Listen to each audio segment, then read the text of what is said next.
राम नाम का फल। क्या राम नाम जपने से अकाल मृत्यु को टाला जा सकता है? एक बार हनुमान जी ने अपने प्रभु श्री राम से अपनी माता अंजना के दर्शनार्थ जाने की आज्ञा मांगी। प्रभु ने उन्हें सहर्ष आज्ञा प्रदान कर दी। हनुमान जी अपनी माता के दर्शनार्थ जाने वाले थे। इस समय काशी नरेश श्री राम के दर्शनार्थ आ रहे थे।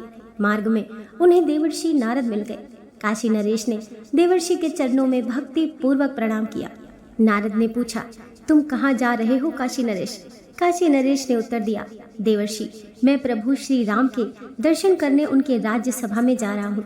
ये सुनकर नारद ने कहा, मेरा एक कार्य करोगे? काशी नरेश ने तुरंत कहा, ऋषिवर, धरती पर ऐसा कौन पुरुष है जो आपकी आज्ञा के पालन के लिए तुरंत ना दौड़ पड़े? आप आज्ञा प्रदान करें।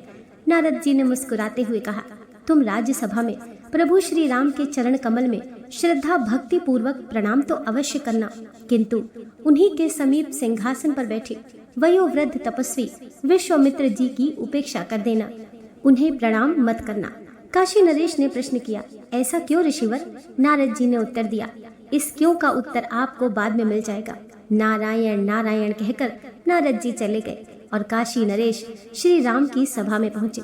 उन्होंने देवर्षि के आदेश अनुसार श्री राम के चरणों में श्रद्धा पूर्वक प्रणाम किया, किंतु महर्षि विश्वामित्र की सर्वथा उपेक्षा करके बैठ गए। काशी नरेश की इस उपेक्षा से महर्षि विश्वामित्र के हृदय पर चोट पहुंची, किंतु वे राज्यसभा में चुप रहे। बाद में उन्होंने प्रभु श्री राम से कहा, राम, तुम मर्यादा पुरुषोत्तम कहलाते हो, इसीलिए तुम्हारी राज्यसभा में तुम्हारे उपस्थित रहते मर्यादा की अवहेलना उचित नहीं। महर्षि विश्वामित्र की बात सुनकर प्रभु श्री राम ने आश्चर्य से पूछा, गुरुदेव, मेरे रहते कब और कहाँ मर्यादा का उल्लंघन हुआ? आप कृपा पूर्वक बताने का कष्ट करें। विश्वामित्र बोले, आज ही सभा में काशी नरेश ने तुम्हारे चरणों में तो प्रणाम किया, किंतु उसने मेरी सर्वथा उपेक्षा कर दी। ये कदापि उचित नहीं। मेरी राज्यसभा में मेरे ही सम्मुख आपकी उपेक्षा, ये तो मेरा भयानक तिरस्कार है। उन्होंने प्रतिज्ञा की, आपके समक्ष मैं अपने तीक्ष्णतम बाण पृथक कर रख दे रहा हूँ। इन 3 बाणों से आज संध्या तक काशी नरेश मारा जाएगा। परम पराक्रमी श्री राम की ये प्रतिज्ञा वायु वेग से सर्वत्र फैल गई। काशी नरेश ने सुना तो उनका कंठ शुष्क हो गया। जीवन से सर्वथा निराश होकर वे दौड़े नारद जी के पास आए और उनके चरणों में गिरकर गिड़गिड़ाते हुए बोले, देवर्षि, श्री राम ने आज सायंकाल तक मुझे मार डालने की प्रतिज्ञा की है। प्रतिज्ञा तो मैंने भी सुनी है। देवर्षि नारद ने तटस्थ की भांति उत्तर दिया, और श्री राम की प्रतिज्ञा सर्वविदित है कि रघुकुल में प्रतिज्ञा पूर्ति के लिए प्राण तक देने में आपत्ति नहीं होती। काशी नरेश रो पड़े, बोले, देवर्षि, मैंने तो आपके आदेश का पालन किया था, जैसे भी हो आप मेरे प्राण बचाइए। नारद जी ने काशी नरेश को समझाते हुए कहा, आप चिंता न करें, मृत्यु तो निश्चित होती है, वह किसी प्रकार टलती नहीं। यदि भगवान श्री राम के बाणों से प्राण पखेरु उड़ जाएं, तो निश्चय ही जीवन सफल हो जाए। किंतु तुम एक काम करो। नारद जी ने काशी नरेश से धीरे धीरे कहा, तुम हनुमान जी की माता अंजना के समीप जाकर उनके चरण पकड़ लो। जब वे चरण छुड़ाने लगे, तब तुम अपनी रक्षा के लिए वचन ले लेना। जब तक वह 3 बार तुम्हारी रक्षा का वचन ना दे दे, तब तक तुम उनके चरण पकड़े रहना, बस तुम्हारा काम बन जाएगा।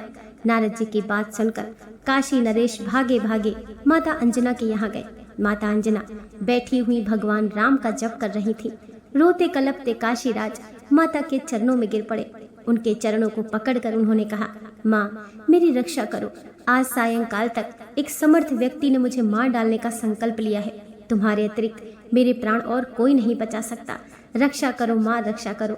माता अंजना बोली, किसने और क्यों तुझे आज संध्या के पूर्व ही मार डालने का प्रण लिया है? काशी नरेश बोले, माँ, तुम मेरी रक्षा का वचन दे दो, अन्यथा मैं अभी तुम्हारे चरणों में ही अपने प्राण त्याग दूंगा। वात्सल्यमयी सरल जननी ने कहा, मैं तेरे प्राण की रक्षा का वचन देती हूँ। फूट फूट कर रोते हुए काशी नरेश ने अधीर होकर पुनः प्रार्थना की, माँ, मुझे संतोष नहीं हो रहा है, मेरा विश्वास करो, मैं तेरे प्राण रक्षा का वचन देती हूँ। सर्वथा सरल दयामयी जननी ने 3 बार कहते हुए कहा, अच्छा, अब तो बता, तुझे मारने की किसने प्रतिज्ञा की है? काशी नरेश ने कहा, भगवान श्री राम ने। उन्होंने आज सायंकाल तक मेरे वध की प्रतिज्ञा की है, और इसके लिए उन्होंने अपने तीक्ष्ण बाण भी निकालकर अलग रख दिए हैं। ये सुनकर माता अंजना चिंतित होकर बोली, श्री राम की प्रतिज्ञा कैसे अन्यथा हो सकती है? पर मैंने तुम्हें वचन दिया है, अतः प्रयत्न तो करूंगी ही। इस समय हनुमान जी ने वहां पहुंचकर माता का चरण स्पर्श किया। आशीर्वाद देते हुए माता ने कहा, बेटा तुम ठीक समय पर आए हो।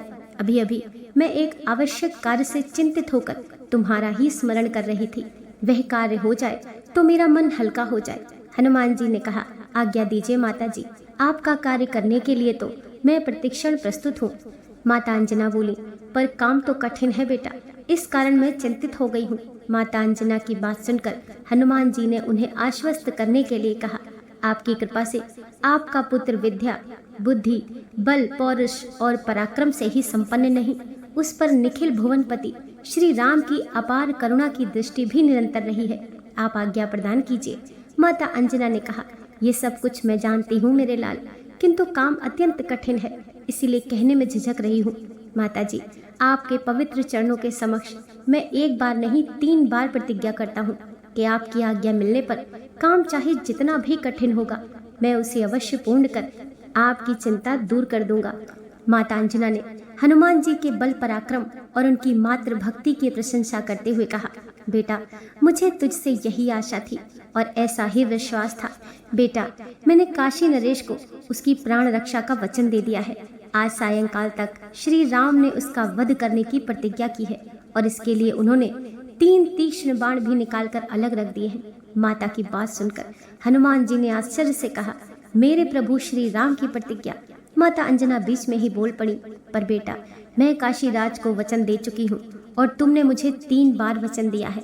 शरणागत की रक्षा धर्म है बेटा। हनुमान जी ने कहा, ठीक है माँ, मैं कुछ करता हूँ। ये कहकर हनुमान जी ने माता के चरणों में प्रणाम करके उनसे जाने की अनुमति मांगी। माता की आज्ञा प्राप्त होते ही हनुमान जी काशी नरेश के साथ अयोध्या पहुँचे। वहाँ उन्होंने काशी नरेश से कहा, राजन तुम सकल कलेश नाशिनी परम पावनी सरयू में कमर तक जल में खड़े होकर अभी राम राम राम का जप करते रहो।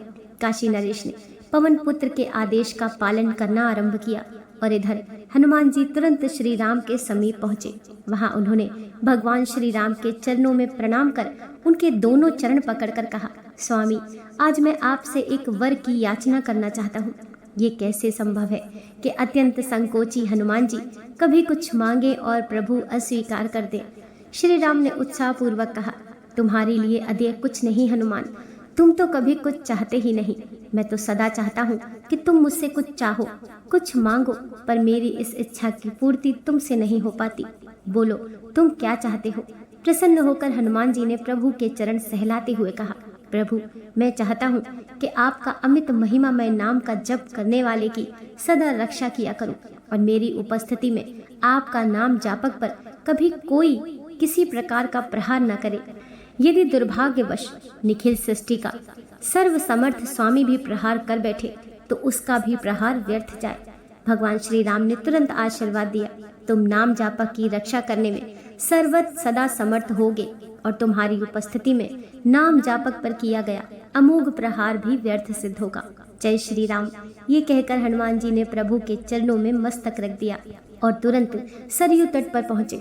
वहां वे गदा तान कर अत्यंत सावधानी से खड़े हो गए और काशी नरेश से बोले, तुम बिना रुके निरंतर राम राम रटते रहो।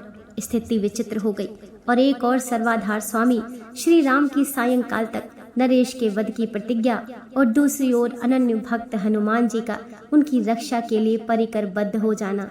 राजा सरयू जल में खड़े होकर प्राण भय से अनवरत रूप से राम नाम का जप कर रहे थे और वर प्राप्त हनुमान जी उनकी रक्षा के लिए गदा ताने खड़े थे। बात विद्युत गति से फैल गई। अयोध्या वासी समस्त बाल वृद्ध नर नारी कौतूहलवश सरयू तट पर पहुंचे। प्रभु और सेवक की प्रतिज्ञा पालन का दृश्य देखने के लिए विशाल जन समुदाय एकत्र हो गया। सायंकाल हो चुकी थी। ये समाचार भगवान श्री राम को मिला। ये सुन वे कुपित हो गए। उन्होंने अपने प्रण का पालन करने के लिए पृथक रखे गए 3 बाणों में से एक बाण उठाया और अपने धनुष पर रखकर प्रत्यंचा कान तक खींची और बाण छोड़ दिया, किंतु उन्हें राम नाम का जाप करते देखकर वह बाण उनके मस्तक छिन्न नहीं कर सका। वह नरेश की चुप होने की प्रतीक्षा करते रहे, किंतु हनुमान जी के द्वारा दीक्षित नरेश प्राण भय से अभिराम पूरी शक्ति लगाकर राम राम जपते ही जा रहे थे। निराश होकर बाण प्रभु श्री राम के पास वापस लौट आया। उसने निवेदन किया, प्रभु, नाम जापक की सर्वत्र रक्षा के लिए आपने हनुमान जी को वर प्रदान किया है और उस पर सभी प्रहार व्यर्थ सिद्ध होने की आपकी वाणी है। वह राजा निरंतर आपके नाम का जप कर रहा है और बजरंग बली हनुमान जी गदा ताने उसकी रक्षा में तत्पर हैं। इस कारण मैं विवश होकर लौट आया। यह सुन श्री राम क्रोधित हो उठे। उन्होंने दूसरा बाण धनुष पर चढ़ाकर छोड़ा। वह वायु वेग से चला और काशी नरेश का प्राण हरण करने के लिए उनके समीप पहुंचा भी। किंतु अब तो काशी नरेश हनुमान जी के आदेश अनुसार सीताराम सीताराम का जाप कर रहे थे। दूसरे बाण को भी नरेश के कंठ का स्पर्श करने का अवसर प्राप्त नहीं हुआ। विवशतः वे भी प्रभु राम के पास लौट आया। उसने भी काशी नरेश के सीताराम सीताराम रटने और गदाधारी हनुमान जी के द्वारा उनकी रक्षा का वृतांत सुना दिया। मैं स्वयं सरयू तट पर चलकर उस भ्रष्ट नरेश और हनुमान जी को भी मार डालता हूँ। सत्य प्रतिज्ञा भगवान श्री राम अत्यंत क्रुद्ध हो गए। उन्होंने अपना विशाल धनुष तथा तीसरा बाण लिया और सरयू तट की ओर तीव्र गति से चल पड़े। उधर हनुमान जी ने सोचा, प्रभु अपने मंगलमय नाम की विरध रखते हैं, भक्तों के लिए भी अपना सर्वस्व त्याग देते हैं। भक्त उन्हें प्राण प्रिय हैं।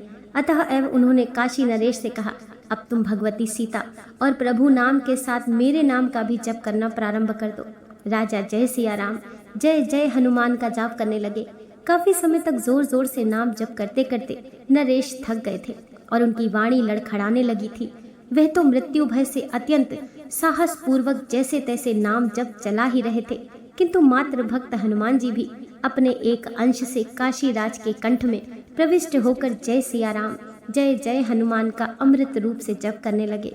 क्रोधित होकर श्री राम को आते देखकर वशिष्ठ जी व्याकुल हो गए। उन्होंने सोचा, भगवान श्री राम की प्रतिज्ञा अन्यथा नहीं हो सकती और कहीं उन्होंने नरेश के साथ हनुमान जी को भी मार डाला तो महान अनर्थ हो जाएगा। तब हनुमान जी के पास पहुंचकर वशिष्ठ जी ने उन्हें समझाने का प्रयत्न किया। पवन कुमार, श्री राम जी तुम्हारे सर्वस्व हैं, उनकी प्रतिज्ञा पूरी हो जाने दो। नितांत समीप होने के कारण उनका क्रोध बढ़ता जा रहा है।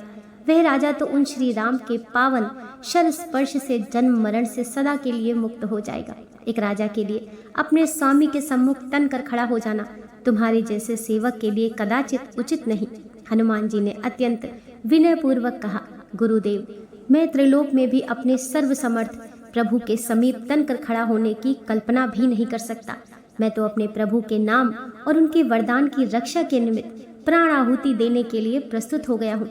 मेरा इससे अधिक सौभाग्य और क्या होगा कि मैं अपने प्राण अधिक प्रभु श्री राम के नाम एवं उनकी वरदान की रक्षा में उनके ही कर कमल से छोड़े हुए उन्हीं बाणों से शरीर त्याग कर उनमें ही विलीन हो जाऊं। वशिष्ठ जी ने सोचा, इन ज्ञान मूर्ति को विचलित करना संभव नहीं।